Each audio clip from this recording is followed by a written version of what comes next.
지금부터 내가 해주는 얘기 들어주겠니? 오늘 하나님께서 주시는 은혜의 말씀은 마가복음 14장 32절에서 38절 말씀이 되겠습니다.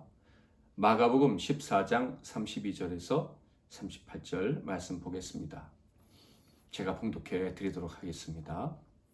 그들이 겟세마네라 하는 곳에 이름에 예수께서 제자들에게 이르시되 내가 기도할 동안에 너희는 여기 앉아 있으라 하시고 베드로와 야고보와 요한을 데리고 가실새 심히 놀라시며 슬퍼하사 말씀하시되 내 마음이 심히 고민하여 죽게 되었으니 너희는 여기 머물러 깨어있으라 하시고 조금 나아가사 땅에 엎드려 될 수 있는 대로 이 때가 자기에게서 지나가기를 구하여 이르시되 아빠 아버지여 아버지께는 모든 것이 가능하오니 이 잔을 내게서 옮기시옵소서.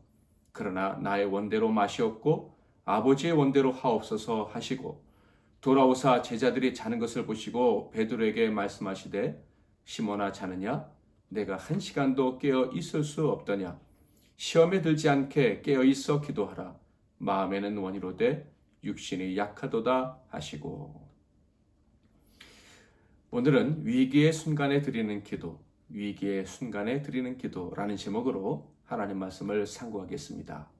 오늘 본문 말씀은 예수님께서 겟세마네 동산에서 기도하시는 장면을 묘사하고 있습니다.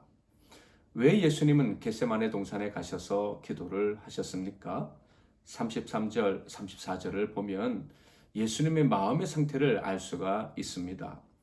베드로와 야고보와 요한을 데리고 가실새 심히 놀라시며 슬퍼하사 말씀하시되 내 마음이 심히 고민하여 죽게 되었으니 너희는 여기 머물러 깨어있으라 하시고 심히 놀라시고 고민하여 죽게 되셨다.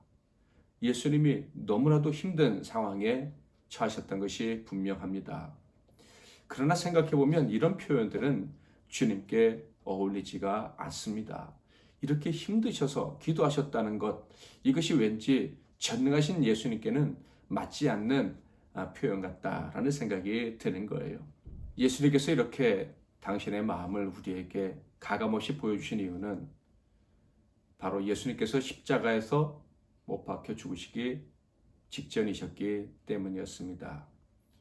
정확히 한 10시간 정도 지나면 예수님께서는 십자가에서 모진 고통을 당하고 죽으시게 될 것입니다. 그러므로 예수님은 그 고통스러운 순간에 직면한 자신의 마음을 표현하신 것이죠. 우리는 인생이 고통이라는 것을 잘 알고 있습니다. 그런데 피할 수 없다는 것도 잘 알고 있습니다. 기가 막힌 것은 피할 수 없다는 것을 잘 알고 있음에도 불구하고 대비를 할 수 없다는 것이죠. 슬픈 일, 감당할 수 없는 일, 그런 어려운 일들이 우리 인생에 있다는 것을 너무 잘 알고 있지만 막상 당하면 처음 당하는 것처럼 놀라게 됩니다. 고민하고 억울해하고 어찌할 바를 모르게 되는 거예요. 가슴이 터져버릴 것 같은 그런 고통을 느끼게 됩니다. 제정신을 차리기 어려운 경우도 참 많죠. 이런 일이 벌어질 수밖에 없는 것이 인생이라는 걸 잘 아는데 대비할 수 없고 막상 당하면 당황하게 되는 우리의 모습이 참 안타깝게 그지없습니다. 이러한 순간에 우리가 할 수 있는 것이 무엇이겠습니까? 아마 아무것도 할 수 없구나라고 느끼신 경험들이 많이 있을 거예요. 지금 어쩌면 그런 경험을 하고 계신 분도 계시겠죠. 무엇을 해야 숨을 쉴 수 있을까? 무엇을 해야 무섭고 억울하고 슬프고 이 암담한 상황을 벗어날 수가 있을까? 그 위기에서 벗어날 수 있는 방법이 있을까요? 네, 있습니다. 그게 무엇이냐 하면 바로 기도입니다. 예수님께서 바로 그 본을 보여주신 거예요. 작정하고 올려드리는 기도, 선하신 하나님 모든 것을 합력해서 선을 이루신 하나님 아버지께 올려드리는 기도, 전적인 의탁을 하는 그 기도가 기가 막힌 우리의 현실에서 우리를 건져내 줄 유일한 길인 거예요. 숨 막혀 죽을 것 같고 앞이 보이지 않는 상황에서 희망을 갖게 해주는 유일한 방법이 하나님 아버지께 올려드린 진심 어린 기도라는 것입니다. 예수님께서 고민하여 죽게 되었다. 심히 놀랍고 심히 슬프다. 이런 말씀을 하시면서 기도의 자리에 나가셨습니다. 바로 우리에게 길을 알려주고 계신 거예요. 너에게 이렇게 고통스러운 일이 있으면 반드시 기도의 자리에 나아가라. 그러면 살 수 있다라는 것을 말씀해 주신 거예요. 주님은 내일 아침이면 모든 인류의 죄를 담당하시고 십자가에서 죽으실 것입니다. 죄를 짊어지고 죽어야 할 자, 그래서 두려움에 떨어야 할 자, 놀라야 할 자, 슬픈 자, 그때 그가 할 수 있는 일은 기도라는 것을 친히 몸으로 보여주신 것입니다. 오늘 본문 말씀을 통해서 받을 교훈은 바로 이 점입니다. 위기의 순간이 찾아왔다면 바로 그때가 기도를 시작할 때라는 거예요. 사랑하는 성도 여러분, 위기가 찾아왔습니까? 그렇다면 즉시 기도를 시작하시기를 바랍니다. 작정하고 기도를 시작하셔야만 됩니다. 이 기도는 특별해야 되겠죠. 비상시국인데 어떻게 평상시와 똑같이 기도할 수가 있겠습니까? 밤을 새우든 금식을 하든 아침이나 저녁에 시간을 정해놓고 기도해야 합니다. 최소한 1시간 이상은 기도하는 것이 좋은 것 같습니다. 기도가 힘들면 버티기라도 해야 돼요.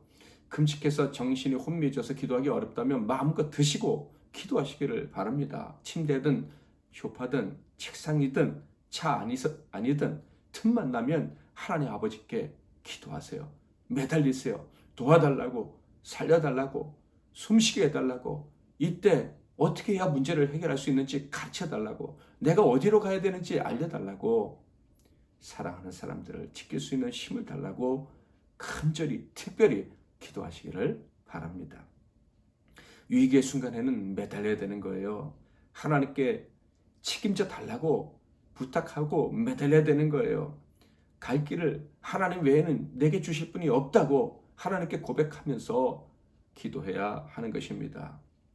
물론 어떤 분들은 이렇게 얘기할 거예요. 기도하지 않아도 해결되더라. 시간이 약이라고 하지 않느냐. 그러나 제 경험상 기도하지 않고 버텨내는 신자가 있다면 아마 그들에게 당한 어려움은 그렇게 큰 어려움이 아닐 거예요. 기도 없이는 이겨낼 수 없는 고통이 정말 있는데 그게 무엇인지 아직 모른다 하는 것이죠. 실제로 그런 어려움이 왔을 수도 있는데 기도하지 않는 자는 자기에게 있는 어려움이 얼마나 큰지 아직 모르는 그런 사람이거나 감각이 무딘 사람이거나 기도라는 방법을 모르는 어린 신자일 것입니다. 혹은 책임감이 부족한 사람일 수도 있을 거예요. 사태의 본질을 파악하지 못하고 내가 이 기도의 책임을 감당해야 사랑하는 사람들을 살리고 이 어려운 상황을 극복할 수 있다는 이 영적인 책임감이 없는 사람이죠. 예레미야가 말한 것처럼 기도하기를 쉬는 죄, 이것이 얼마나 큰지를 알지 못하는 거예요. 또한 기도하지 않고 어려움을 이겨낸 사람들은 그 어려움을 통과한 다음에 주시는 하나님의 유익을 받지 못하게 됩니다. 하나님이 주시는 교훈을 얻지 못하기도 하고 하나님이 주시는 상급을 얻지 못하기도 하고 사람들에게 얻을 수 있는 그런 가치 있는 존경과 사랑을 얻지 못하게 될 것입니다. 한마디로 기회를 놓치게 되는 것이죠. 고난이 찾아왔다면 많은 하나님의 예비하신 상급을 받을 수 있는 기회라고 생각을 하고 반드시 기도해야 합니다. 어려움을 이겨낼 수 있을 뿐만 아니라 하나님이 주시는 특별한 상까지 받게 되는 거예요. 예수님은 무서운 고통이라는 절대절명의 순간이 찾아왔을 때 기도의 자리로 나아가셨습니다. 그리고 그 기도하러 가실 때야 비로소 당신의 마음이 어떠하신지 그 감정을 드러내 보이셨어요. 예수님께서 겟세마네 동산에 올라가서 기도하시기로 한 날, 그날 아침부터 많은 일들이 있었죠. 성만찬을 준비하시고 그리고 저녁에는 제자들의 발을 씻어 주셨습니다. 내가 너희들의 죄를 씻어 줄 거야. 내 피로 너희들을 씻어 줄 거야. 하는 마음으로 제자들의 발을 씻어 주셨습니다. 그리고 성만찬을 하셨죠. 예수님의 살과 피를 나눠주는 예식이었습니다. 제자들은 그저 포도주와 떡을 먹는 줄 알았습니다만 이것은 예수님 입장에서는 생명을 주는 예식이죠. 예수님의 몸을 찢어 살과 피를 그들의 입에 넣어주어 영원히 살게 해주는 그런 예식이었습니다. 그리고 또 어떤 일이 있었습니까? 제자 가룟 유다가 예수님을 팔기 위해 예수님을 배신하고 밖으로 뛰쳐나가는 것을 보셔야 했습니다. 유다는 예수님이 다 알고 계시다는 것 알면서도 그렇게 예수님을 외면하고 나갔습니다. 자신의 그 악한 길을 포기하지 않은 거예요. 제가 예수님이라면 화도 나고 자존심도 많이 상했을 것 같아요. 어떻게 저렇게 나를 무시할 수 있을까? 이런 생각이 왜 들지 않겠습니까? 그러니까 예수님은 겟세마네 동산에 올라가서 기도하시기 전 마음이 몹시도 힘드셨을 거예요. 그런 상황들을 계속해서 당하셨던 것이죠. 입장을 바꿔 생각해 보면 마치 놀이공원에서 청룡열차를 타고 오르락내리락하는 그런 것과 같은 감정의 변화를 느낄 수밖에 없었던 상황이 예수님께 그날 하루 계속되었었다 하는 것입니다. 정말 우리 같았으면 감정이 너무 힘들어서 폭발하고 말았을 것 같습니다. 그러나 주님은 기도의 자리에 도착하셨을 때야 비로소 자신의 감정을 드러내셨습니다. 내가 너무 힘들다고, 놀랐다고. 저는 개인적으로 정신건강학 측면에서도 하나님 아버지께 드리는 이 기도는 너무나도 귀중한 것이다 라는 생각을 해봅니다. 왜냐하면 기도할 때 하나님이 눈물을 주시기 때문인 거예요. 울 수 있다는 것, 이것은 정신과 영혼의 건강에 너무 좋은 거예요. 자신의 감정을 감추지 않고 그대로 있는 그대로 드러낼 수 있기 때문인 것이죠. 마음의 병이 들까 걱정되는 분이 있습니까? 가만 놔두면 뭔가 터질 것 같아서 염려되시는 분이 있습니까? 기도하세요. 기도의 자리에 나아가시기를 바랍니다. 하나님이 도와주시면요, 어느 순간 눈물이 터질 거예요. 내 마음에 있는 것을 속 시원하게 다 아뢰 수 있을 거예요. 그러면서 마음의 시원함을 느낄 수 있을 거예요. 소리질러 기도해도 좋고 통곡해도 좋습니다. 기도가 끝나면 마음의 위로가 찾아올 거예요. 그저 정신건강학적으로 마음에 있는 것을 다 얘기했다. 그것만으로도 당연히 위로가 되겠지만 하나님 아버지께서 들으셨다는 확신을 얻게 될 거예요. 그러면 그것보다 큰 위로가 세상에 없고 세상의 모든 근심들, 나를 사로잡았던 그 고통들이 어느 순간 사라지고 해결되겠구나 하는 믿음이 생기게 될 거예요. 다시 살아갈 힘을 얻을 것이고 그 힘이 실제로 내 손에 있다는 거, 내 삶에 주어졌다는 것을 확인하게 될 거예요. 하나님의 응답은 그렇게 오는 거예요. 당장 기도할 때 정답을 얻지 못한 것 같아도 상관은 없습니다. 내 마음의 고통을 그대로 주님께 아뢰 수 있고 울 수 있다면 이미 많은 것이 해결된 것이기 때문이에요. 포기하지 않고 계속 기도에 힘쓰면 어느 순간부터 하나님의 손길이 느껴지시게 될 겁니다. 길을 열어주시고요. 상을 주시고 그리고 사랑하는 이들에 대해서 내가 책임을 감당할 수 있구나 하는 놀라운 경험을 하게 될 것입니다. 대개의 경우는 당장 응답을 주시지는 않습니다.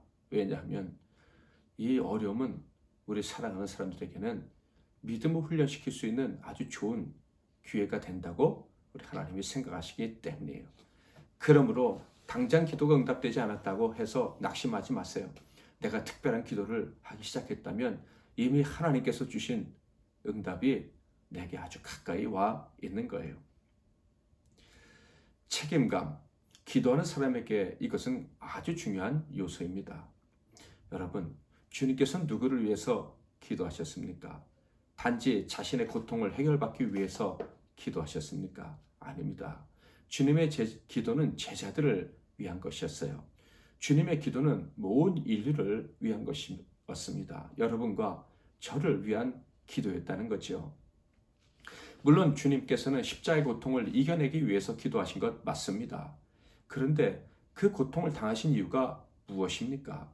사랑하는 자들을 죄와 사망에서 건지시려는, 그래서 영생으로 인도하시려는 그 목적으로 기도하신 거예요. 그것이 하나님 아버지의 뜻이었기 때문에 그렇게 십자가에서 고통을 당하신 것이고, 그 고통을 이기게 해달라고 아버지께 기도하신 거예요.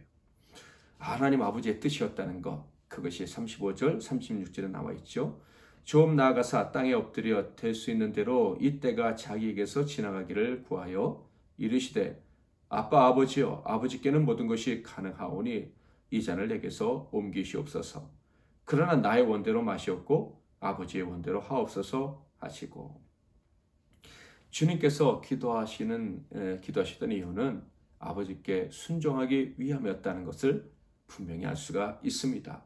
두려워하지 않고 포기하지 않고 하나님 아버지께서 정하신 길로 가시려고 기도하셨다 하는 거예요. 결국 하나님이 사랑하시는 그 자녀들, 그들을 구원하시려는 그 아버지의 그 뜻을 이루기 위해서 예수님은 기도하셨다 하는 것입니다. 이렇게 사랑하는 자들을 위해서 기도하셨는데, 특별히 사랑하셨던 그 제자들은 주님이 기도하실 때 어떻게 하고 있었습니까? 37절 38절을 보겠습니다. 돌아오사 제자들이 자는 것을 보시고 베드로에게 말씀하시되 시몬아 자느냐, 내가 한 시간도 깨어 있을 수 없더냐. 시험에 들지 않게 깨어 있어 기도하라. 마음에는 원이로되 육신이 약하도다 하시고, 예수님께서는 제자들에게 말씀하셨습니다. 내 마음이 몹시 힘들다. 그래서 기도하려고 한다. 같이 기도하자. 나를 위해서 기도해다오. 이렇게 말씀하시고 기도의 자리에 가셨습니다. 그런데 돌아오보니 제자들은 쿨쿨 잠을 자고 있었습니다. 그들은 곧 있으면 주님을 잃어버리게 될 거예요. 십자가에서 고통당하며 죽으시는 주님을 보면서 벌벌 떨게 될 거예요. 그리고 흩어지게 되겠죠. 그리고 그 직전에 예수님을 배신하고 도망가게 될 것입니다. 그래서 자책감에 치를 떨게 되겠죠. 부끄러워서 쥐구멍이라도 있으면 숨으려고 할 거예요. 그동안 들었던 주님의 말씀은 생각이 나지도 않을 것이고, 그저 자신들도 예수님과 함께 십자가에 못 박혀 죽지는 않을까, 예수님처럼 당하지는 않을까 하며 벌벌 떨며 달하게 숨어 있을 거예요. 아마 주님과 함께 했던 그 빛나는 경험들은 빛바랜 사진처럼 아무런 의미를 갖지 못하게 되겠죠. 그런 위기에 직면하고 있는데, 그 위기가 가까이 왔는데 그들은 조금도 깨닫지 못하고 느끼지도 못하고 평안히 잠을 자고 있는 것입니다. 위기 인식이 되지 않는 거예요.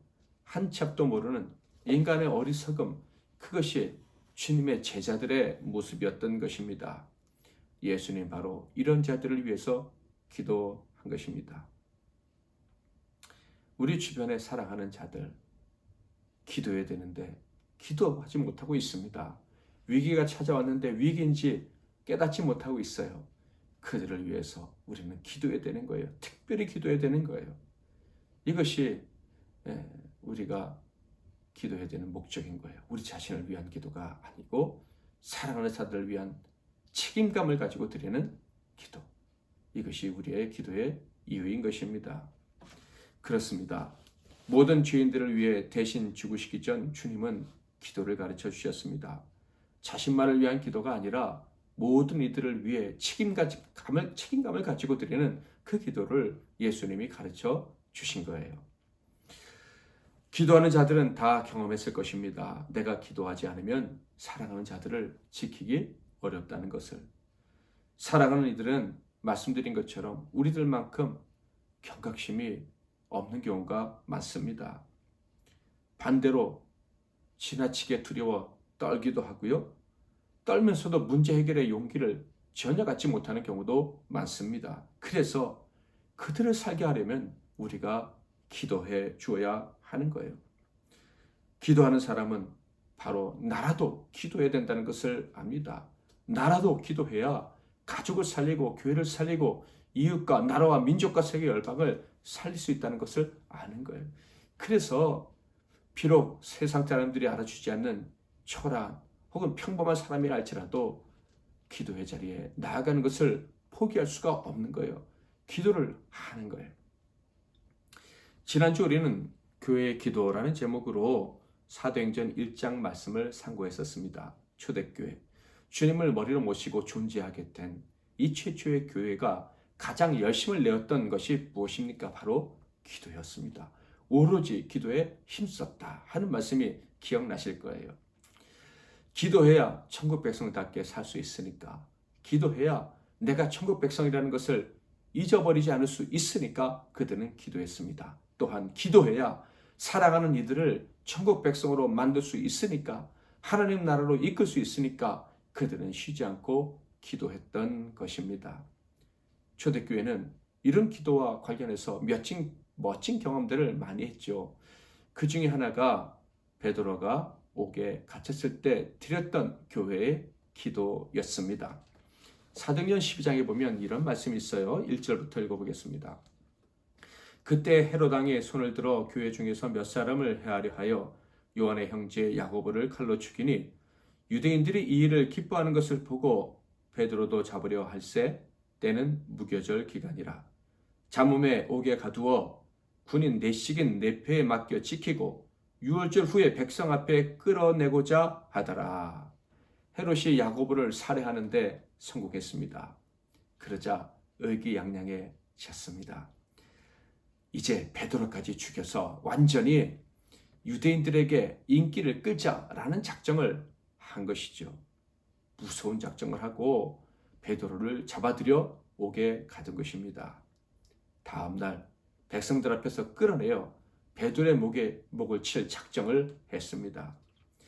이것은요, 교회가 존폐 위기에 놓였다는 뜻입니다. 베드로가 바로 교회의 최고 지도자였기 때문에요. 예수를 죽였고 이제 베드로도 죽일 수 있다면 교회는 뿔뿔이 흩어져 버릴 것이다 라는 것이 유대 당국자들의 생각이고 헤롯의 생각이었고, 그 역시도 그럴지도 모른다 하는 위기감을 느끼게 된 거예요. 그런데 바로 그때 어떤 일이 벌어졌습니까? 12장 5절 말씀입니다.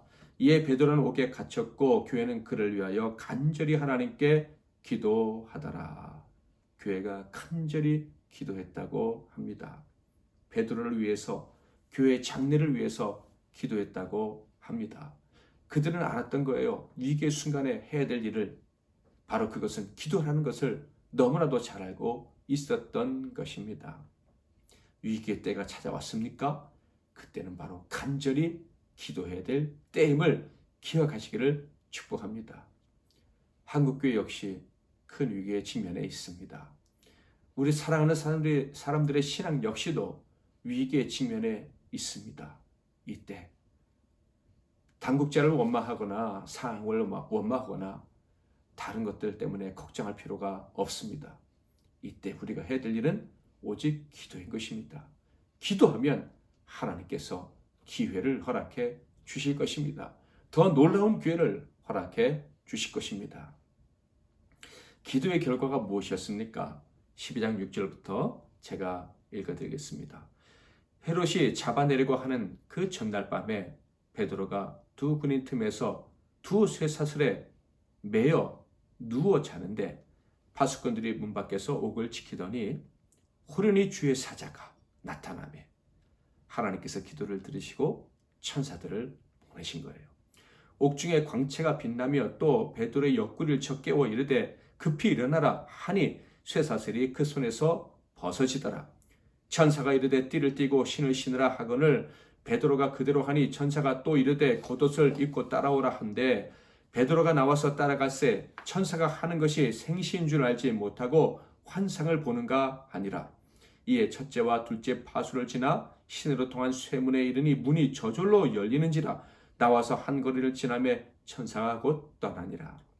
이에 베드로가 정신이 들어 이르되 내가 이제야 참으로 주께서 그의 천사를 보내어 나를 헤롯의 손과 유대 백성의 모든 기대에서 벗어나게 하신 줄 알겠노라 하여 깨닫고 막을 하는 요한의 어머니 마리아의 집에 가니 여러 사람이 거기에 모여 기도하고 있더라. 여러분, 위기의 때 무엇을 해야 됩니까? 기도해야 합니다. 기도해야 할 때는 기도해야 되는 거예요. 그때를 놓치면 안 됩니다. 여러분 마음에 느끼지 않습니까? 지금 내가 기도해야겠구나. 기도해야 될 때구나 하는 것이 느껴지지 않습니까? 그렇다면 반드시 기도를 해야만 하는 거예요. 그렇다면 기도해야 될 때를 어떻게 합니까? 이런 질문이 생기시는 분이 계실지도 모르겠습니다. 하나님의 사람들에게 그것은 결코 어려운 일이 아니지요. 성령이 가르쳐 주시기 때문이에요. 지금 너는 기도해야 된다. 특별히 기도해야 될 때다. 성령이 가르쳐 주시기 때문에 하나님의 사람들, 영의 사람들은 내가 기도해야 된다 하는 것을 느낄 수밖에 없는 거예요. 그것을 느끼는데 기도하지 않는다면 답답한 마음 찾아오겠죠. 기도해야 되는데, 내가 기도해야 되는데 왜 이러고 있지? 하는 답답함을 느낄 거예요. 아마 이 말씀을 듣는 성도들 중에도 많은 분들이 맞아, 내가 그랬었어. 내가 기도하지 않아서 답답한 적이 많았어. 혹은 그래, 내가 답답했던 이유가 그것이었구나. 기도해야 되는데 기도하러 나아가지 못했기 때문이었구나 하는 것을 느끼시는 분이 계실 거예요. 지금 그렇게 느끼시는 분이 있다면 오늘부터 당장 특별 기도를 시작하시기를 바랍니다. 성령 받은 초대교회는 기도했습니다. 성령이 기도할 것을 요청하셨기 때문에 그들은 오로지 기도에 힘썼던 것입니다. 왜 성령 받은 사람들은 그렇게 기도의 요구를 받습니까? 성령이 어떤 분이신지 알면 금방 이해할 수가 있을 거예요. 성령은요, 말할 수 없는 탄식으로 기도하는 분입니다. 성도들을 위해서 기도하시는 분이에요. 아버지의 영광을 위해서 기도하시는 분입니다. 로마서 8장 말씀을 보겠습니다. 26절부터 28절 말씀이에요. 이와 같이 성령도 우리의 연약함을 도우시나니 우리는 마땅히 기도할 바를 알지 못하나 오직 성령이 말할 수 없는 탄식으로 우리를 위하여 친히 간구하시느니라. 마음을 살피시는 이가 성령의 생각을 아시나니 이는 성령이 하나님의 뜻대로 성도를 위하여 간구하심이니라. 우리가 알거니와 하나님을 사랑하는 자 곧 그의 뜻대로 부르심을 입은 자들에게는 모든 것이 합력하여 선을 이루느니라. 우리를 위해서 기도하시는 분이십니다. 모든 것이 합력해서 선을 이루게 하시려고 우리를 위해서 기도하시는 분이 성령님이시랍니다. 재난도, 질병도, 전염병도, 가난도 결국 복이 되게 하시려고 우리를 위해 하나님 아버지께 말할 수 없는 탄식으로 간구하시는 분이 성령님이시랍니다. 그런데 그 성령님이 우리에게 오신 거예요. 아무리 무섭고 고통스러운 일을 당해도 우리가 잘 되기를 원하시는, 그래서 기도하시는 그 성령님이 우리에게 오셨다는 거예요. 그렇다면 그분이 우리와 함께 계시다면 우리가 고통당할 때, 우리가 두려울 때, 우리가 슬플 때, 억울할 때, 외로울 때 우리의 마음에 어떤 마음이 들게 하시겠습니까? 예, 당연히 기도하고 싶은 마음이 들게 도와주시는 거예요. 성령 강림, 그 오순절 성령 강림의 날에 우리에게 오신 성령님은 지금도 우리와 함께 계십니다. 우리를 떠나지 않고 우리와 동행하십니다. 그래서 믿음의 사람, 성령의 사람은 위기의 순간이 되면 기도의 열망을 느끼게 되는 거예요. 하나님이 주시는 마음이다, 이런 거예요. 그러니까 저와 여러분의 기도의 열망을 느낀다면 절대로 그것을 외면하면 안 됩니다. 그 마음을 무시하면 안 되는 거예요. 순종해야 되는 것입니다. 기도의 자리에 나아가야 되는 거예요. 요즘 우리가 겪는 위기, 그리고 고통은, 두려움은 예전에 겪었던 것과는 차원이 다른 것 같습니다. 우리뿐만 아니라 모든 사람이 함께 이 고통을 겪고 있습니다. 무엇을 해야 되겠습니까? 엎드려서 기도하는 일을 해야만 합니다. 우리 자신뿐만 아니라 사랑하는 이들을 이 무시무시한 위기에서 건져내려면 우리는 특별히 기도를 해야 하는 것입니다. 고통당하는 모든 사람들을 다 구할 능력은 우리에게 없습니다. 그러나 우리는 기도할 수는 있습니다. 당연히 해야 될 많은 일들 너무 많지만 막상 하려고 했을 때 우리는 할 수가 없습니다. 그러나 당장 할 수 있는 일이 있어요. 바로 기도인 것입니다. 그것도 가장 효과적인 일이죠. 사랑하는 성도 여러분, 기도를 시작하지 않으시겠습니까? 당장 기도를 시작하셔야만 합니다. 특별하게 그리고 간절하게 기도하는 그 기도의 자리에 나아가시기를 축복합니다. 적어도 1시간 이상은 했으면 좋겠어요.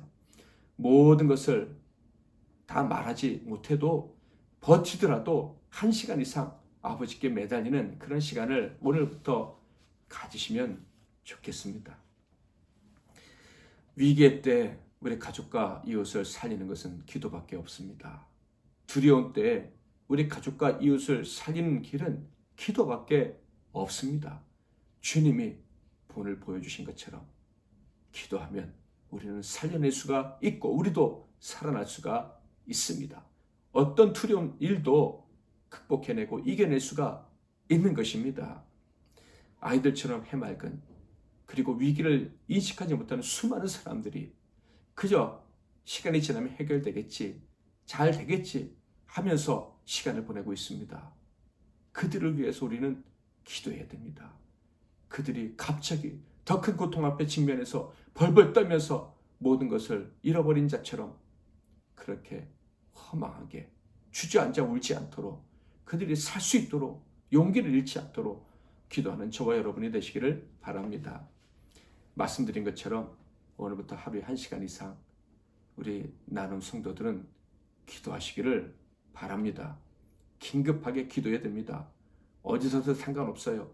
작정하고 기도하시든 말씀드린 것처럼 차에서, 길에서, 침상에서, 소파에서, 책상에서 기도하시든 그렇게 하루 종일 주님 생각하면서 1시간 이상 기도의 분량을 채워야 된다고 생각하면서 그렇게 기도하시기를 부탁드립니다. 그러면 여러분이 살고 위로받고 사랑하는 사람들을 살리는 그런 일을 했구나 하는 그 엄청난 보람을 느끼시게 될 거예요. 당연히 주님이 주시는 상도 다 받을 것이고 모든 것이 합력해서 선을 이루게 되는구나. 이것이 아버지 마음, 예수님 마음, 성령님의 뜻이었구나 하는 것을 깨닫고 힘있는 신자로 거듭나게 될 것입니다. 다 같이 기도하는 그 시간, 그때가 가장 귀하다. 찬송가 364장 찬양을 하나님께 마음을 다해서 올려드리겠습니다.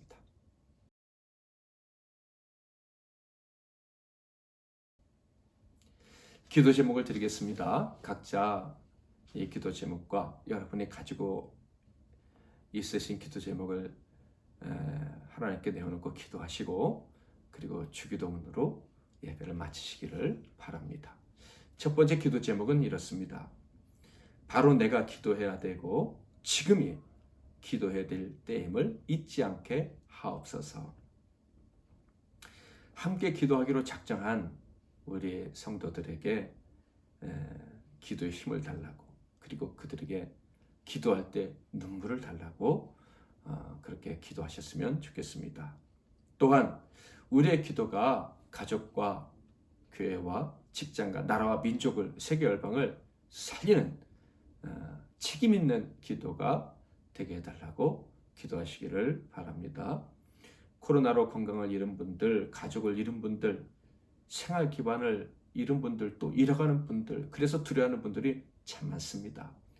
그들을 살려달라고, 우리의 기도가 그들을 살리는 능력이 되게 해달라고 믿음으로 기도하시기를 바랍니다.